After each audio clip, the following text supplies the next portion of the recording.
তাদেরকে আল্লাহ ছাড় দিয়েছেন এই ফরজ রোজার ব্যাপারে। কেউ কেউ কেউ আছে তারা ছাড় পায়, তারা কারা? হু আর দে? এটা আমরা আগে একটু শুনি। তাহলে দোজ হু এক্সাম্পটেড ফ্রম ফাস্টিং, যারা এক্সাম্পশন পেয়েছে, ছাড় পেয়েছে, তাদের মধ্যে থেকে প্রথম হচ্ছে শিশুরা, আসিবিয়ান। শিশুদের উপর রোজা ফরজ না, হ্যাঁ, যতক্ষণ না তারা ম্যাচিউরড হয়।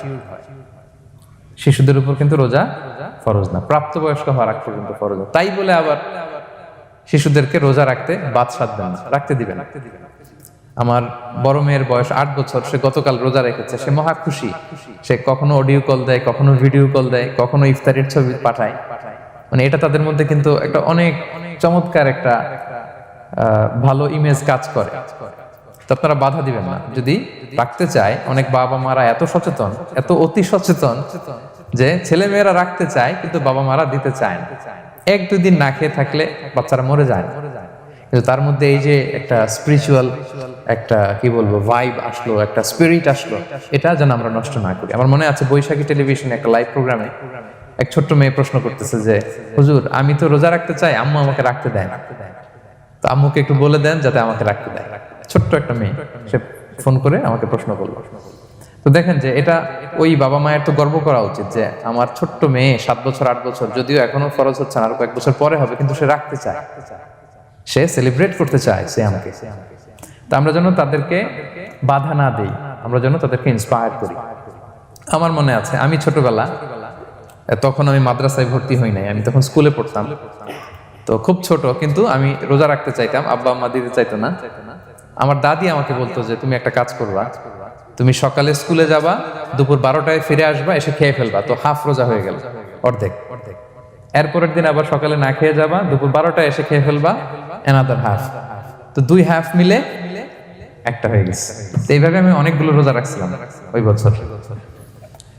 এখনো এই স্মৃতি আমাকে স্মৃতিকাতর করে। আমার দাদি, যে আমার দাদি নাই, চলে গেছেন, আল্লাহ আমাকে জান্নাত নসিব করুক, আমরা দোয়া করি। কিন্তু আজও আমার কাছে এই নস্টালজিয়া ফিলিংটা হয় যে আমি কিন্তু এইভাবে রোজা রাখছিলাম ছোটবেলায়। আমাদের বাচ্চারাও তাই করে।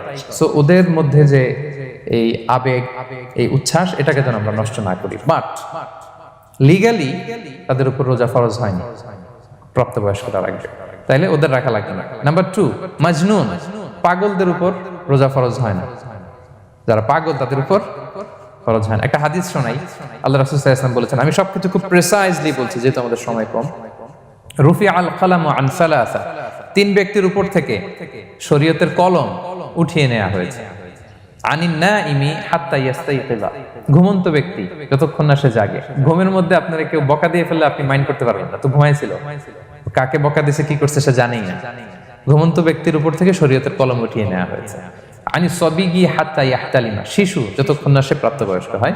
ওয়া আনিল মাজনুনি হাত্তা ইয়াকিলা, পাগল যতক্ষণ না সে সুস্থ হয়। এই 3 শ্রেণীর ব্যক্তি থেকে শরীয়তের কলম উঠিয়ে নেওয়া হয়েছে। বুঝতে পেরেছেন? আচ্ছা, 2টা গেল। 3 নাম্বার হচ্ছে মারিদ। আপনি যদি খুব অসুস্থ হন তাহলে আপনি রোজা ভাঙতে পারবেন, যেটা আমরা ওই যে ইন্ট্রোডাক্টরি ডিসকাশনে বলেছি যে অসুস্থ হলে আপনি রোজা ভাঙতে পারবেন।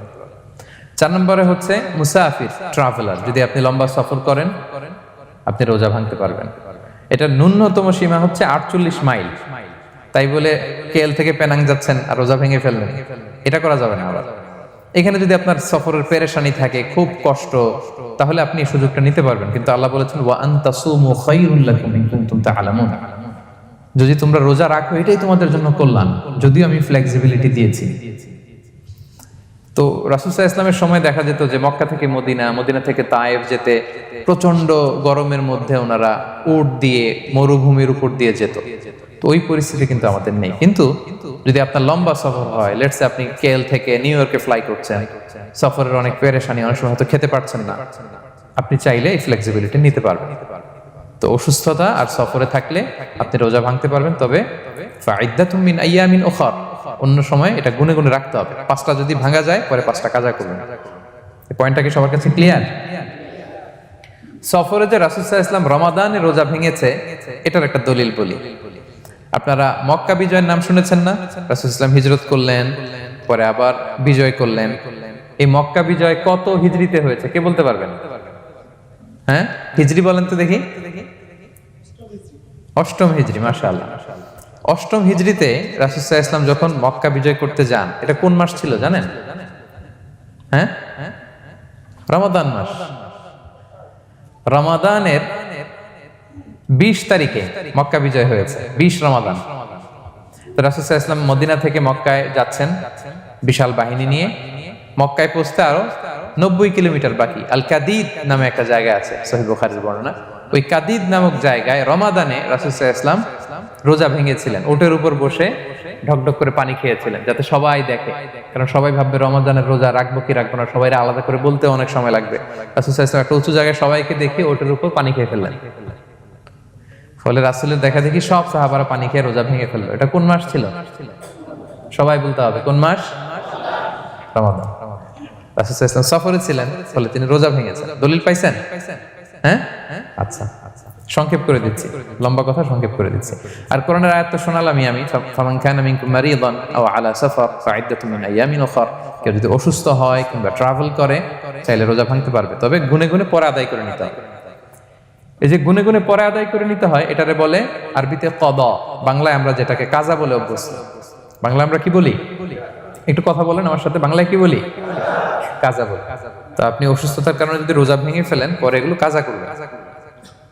সফরের কারণে যদি রোজা ভেঙে ফেলেন, পরে আপনি কাজা করবেন। 5 নম্বরে যাদেরকে এক্সাম্পশন দেয়া হয়েছে, ওটা আমি আয়াতে বলেছি। আরবিতে তাদেরকে বলে আল হারাম, মানে very old man or women, খুবই বয়োবৃদ্ধ, অতিবৃদ্ধ মানুষ। 100 বছর, 105 বছর এরকম আমাদের কিছু মুরব্বীরা আছে না, ওনাদেরকে খাবার দিলে খেতে পারে না, কাউকে চিনে না, ওনাদের জীবনের স্বাদ আল্লাহ সব শেষ, বিদায়ের সময়। ওই সময় উনি আর কি রোজা রাখবেন? এজন্য আল্লাহ তাআলা ওনাদেরকে ছাড় দিয়েছে। অনুরূপ ভাবে যদি এমন কোন অসুস্থ হয়, মানে মারিদুন লা ইউরজা শিফাউ, সে যে আবার সুস্থ হবে এই আশা আর নাই, এরকম ডাক্তার অনেক বলে দিছে যে ক্যান্সারের 3rd স্টেজে চলে আসছে, সে সার্ভাইভ করবে যতদিন কেমোথেরাপি দেওয়া হবে। তো শেষের দিকে সে অনেক অসুস্থ, অনেক ড্রাগস নিতে হয়, ওষুধ খাইতে হয়, তার আর সুস্থ হওয়ার সম্ভাবনা নাই। এই 2 শ্রেণীর লোকদের জন্য ছাড় দেয়া হয়েছে, তাদের কাজা করা লাগবে না, কারণ কাজা তো করতেই পারবে না। কি বলেন? তারা ফিদিয়া দিবে। কি দিবে বলেন? কি দিবে? ফিদিয়া।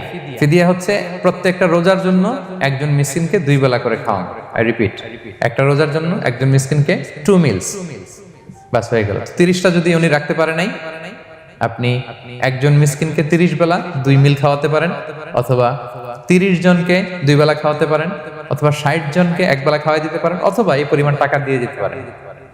হিসাবটা সহজ হয়েছে না? লেটস সে মালয়েশিয়াতে একটা রেগুলার মিল নিতে কত লাগে? ধরেন যে মালাই দোকান বা মামাদের যে দোকানগুলো, একটা নাসি নিলাম, একটা আইয়াম নিলাম, একটা 100+ নিলাম, এই তো একটা প্যাক হয়ে গেছে। কত পড়বে? 10 রিঙ্গিট, রাইট? তাহলে 10 রিঙ্গিট হচ্ছে একটা মিল, আর 2টা মিল করলে 20 রিঙ্গিট। তাহলে প্রত্যেকটা রোজার জন্য 20 রিঙ্গিট করে আপনাকে ফিদিয়া গুনতে হবে। 30টা রোজার জন্য কত?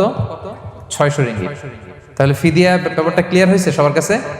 আমাদের এরকম মুরব্বী যদি থাকে যারা রোজা রাখতে পারছেন না, তাদের জন্য আমরা এইভাবে ফিদিয়া আদায় করি। গেল। ইমাম মালিক আলাইহি রাহমা, মালিকি মাযহাবের ইমাম, উনি ওনার শেষ জীবনে খুব অসুস্থ ছিলেন। উনি ওনার শেষ জীবনের রমাদানে রোজা রাখতে পারেন নাই, এত বয়স হয়ে গেছিল, রোজা রাখতে পারেননি। তো উনি 30 জন মিসকিনকে এনে গোশত আর রুটি খাওয়াই দিয়েছিলেন একসাথে, ফিদিয়া আদায় হয়ে গেছে। তো এরা ছাড় পাবে। 6 নাম্বার হচ্ছে আসহাবুল আমাল আশ-শাক্কা, যারা খুব কঠিন কাজ করে। এই প্রসঙ্গটা নিয়ে অনেকে ভুল বোঝে। এটা হচ্ছে এমন এমন কাজ যারা করে, যারা কাজ করতে করতে অসুস্থ হয়ে যাওয়ার সম্ভাবনা আছে, মৃত্যুর মুখোমুখি বেহুশ হয়ে যাওয়ার সম্ভাবনা, হ্যাঁ, তাদের জন্য ছাড় দেওয়া। ব্যাপারটা এমন না যে কেউ মরুভূমিতে কাজ করে সে রোজা ভাঙতে পারবে, কেউ রিক্সা চালায় কেউ রোজা ভাঙতে পারবে, কেউ স্টোন ক্র্যাশে কাজ করে সে রোজা ভাঙতে পারবে, এরকম। ধরেন যে মরুভূমিতে যারা কাজ করে, বা বাংলাদেশে সামারে যারা রিক্সা চালায়, অথবা আয়রন ফ্যাক্টরিতে যারা কাজ করে, অনেক সময় এমন হয় তারা ডিহাইড্রেশনে ভুগতে ভুগতে বেহুশ হয়ে যায় কাজের মধ্যে, এরকম হয় না? হয়। তাদের জন্য ছাড়, কিন্তু তাদের জন্য রেকমেন্ডেশন হচ্ছে এটা ফরজ ইবাদত, এটা তাদেরকে রাখতেই হবে। হয়তো নাইট শিফটে কাজ করার ট্রাই করবে, অথবা সারা বছর একটু একটু জমিয়ে রোজা রাখার চেষ্টা করবে, কিন্তু রোজা তারা রাখবে, তারা সাহুর খাবে, তারা রোজা রাখা শুরু করবে। কিন্তু মরুভূমিতে কাজ করতে করতে যদি এমন হয় যে সে বেহুশ হয়ে যাচ্ছে, মরার উপক্রম, এই পরিস্থিতিতেও সে রোজা ভাঙতে পারবে না, ইসলাম এতটা কঠিন নয়। পরিস্থিতি যদি এমন হয় তখন সে রোজা ভাঙতে পারবে, পরে সে রোজাগুলো কাজা করে নেবে। আচ্ছা, তো এই জন্য এই সমস্ত লোকদের ব্যাপারে আমাদের একটু সহনশীল হওয়া উচিত। আমাদের যে ওয়ার্কাররা গরমের মধ্যে কনস্ট্রাকশনে কাজ করে, আয়রন ফ্যাক্টরিতে কাজ করে, খুব কঠিন কাজ করে, তাদের কাজের টাইমটা কমায় দেয়া, তাদেরকে সাপোর্ট দেয়া, যাতে তারা রোজা রাখতে পারে। 7 নাম্বার হচ্ছে আল হামিল, গর্ভবতী নারী। 8 নাম্বার হচ্ছে আল মুরদি, ব্রেস্ট ফিডিং মাদার, বাচ্চাকে দুধ খাওয়াচ্ছে যে মায়েরা, ওনারা রোজা ভাঙতে পারবে। যদি ডক্টর বলে যে আপনি যদি রোজা রাখেন পেটের বাচ্চার সমস্যা হবে, রোজা ভাঙতে পারবে, পরে কাজা করবে। অথবা ডক্টর যদি বলে যে আপনি যদি না খান তো বুকে দুধ আসবে কোত্থেকে, বাচ্চাকে খাওয়াবেন কিভাবে, ডিহাইড্রেশন হবে, রোজা ভাঙতে পারবে। এটার দলিলটা শোনেন, সুনানে আবু দাউদের হাদিস। আল্লাহ রাসূল সাল্লাল্লাহু আলাইহি ওয়াসাল্লাম বলেছেন, ইন্নাল্লাহ আযজা ওয়া জাল্লা ওয়াদাআ আনিল মুসাফিরি শাতরাস সালাহ, আল্লাহ তাআলা মুসাফিরের জন্য নামাজকে অর্ধেক করে দিয়েছেন, কসর। ওয়া সিয়ামা আনিল হামিলি ওয়াল মুরদি, আর গর্ভবতী নারী আর দুধ খাওয়াচ্ছে এমন মায়ের জন্য আল্লাহ সিয়ামকে এক্সাম্পশন দিয়ে দিয়েছেন, ছাড় দিয়েছেন, তারা চাইলে রোজা ভাঙতে পারবে। ক্লিয়ার? 9 নাম্বার হচ্ছে মেনস্ট্রুয়েশনাল পিরিয়ড যাদের হয়, যে বোনদের পিরিয়ড হচ্ছে মাসিক, রোজা রাখবে না, যতটা ভাঙ্গা গেল পরে আদায় করে নিবে।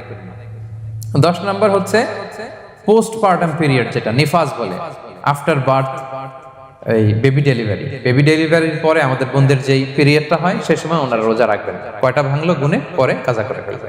এবং আম্মা জান আয়েশা রাদিয়াল্লাহু তাআলা আনহা উনি বর্ণনা করেন, কুন্না নাহিদু আলা আহদি রাসূলিল্লাহ, এটা একটা ন্যাচারাল প্রসেস। আমাদের আম্মা জান নবীদের স্ত্রীদেরও এটা হতো। তিনি বলতেন যে আমাদের যখন পিরিয়ড হতো, সুম্মা নাতফুর, এরপর যখন আমরা সুস্থ হয়ে যেতাম, ফায়ামুরুনা বিকাদাইস সিয়াম, রাসূল সাল্লাল্লাহু আলাইহি ওয়াসাল্লাম আমাদেরকে রোজাগুলো কাজা করতে বলতো।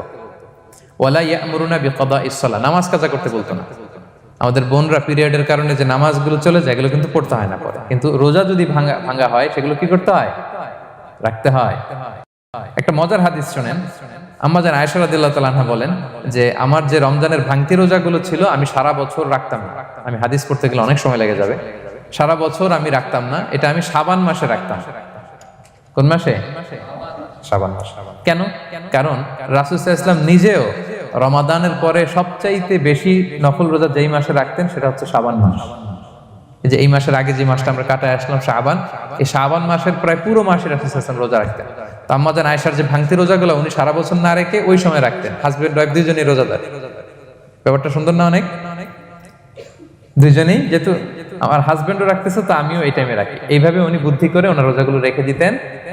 উনি শাবান মাসে রাখতেন কারণ তিনি রাসূল সাল্লাল্লাহু আলাইহি ওয়াসাল্লামের ব্যাপারটা খেয়াল করতেন। এমন হতে পারে যে অন্য মাসে যদি উনি রোজা রাখেন, দিনের বেলায় রাসূল সাল্লাল্লাহু আলাইহি ওয়াসাল্লাম হয়তো আম্মা জান আয়েশা রাদিয়াল্লাহু তাআলা আনহা সঙ্গ পেতে চাইতে পারে দিনের বেলায়, সো এটা রাসূল সাল্লাল্লাহু আলাইহি ওয়াসাল্লামের জন্য কষ্টকর হবে, আর উনি তো রোজা রেখেছেন, সো উনিও প্ল্যান করে এমন সময় রাখতেন যে সময় রাসূল সাল্লাল্লাহু আলাইহি ওয়াসাল্লাম রোজা রাখতেন, শাবানে রাখতেন। তো আমাদের বোনরা এই কাজটা করতে পারেন, শাবানে আপনারা এগুলো রাখতে পারেন। এই পয়েন্টটা শেষ। এই লোকেরা রোজা ফরজ হওয়ার পরেও ছাড় পাবে, আর যে সমস্ত ক্ষেত্রে ভাঙতে পারবে তারা পরে এগুলো কাজা করবে। কাজা মানে একটা রোজার জন্য একটা রাখা, একটার জন্য একটা রাখা।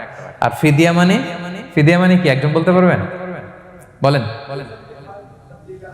মাশাআল্লাহ, একটা রোজার জন্য একজন মিসকিনকে 2 বেলা খাওয়ানো, আর 30 রোজার জন্য 60 বেলা। এই তো হয়ে গেল, বুঝে গেছেন আপনারা।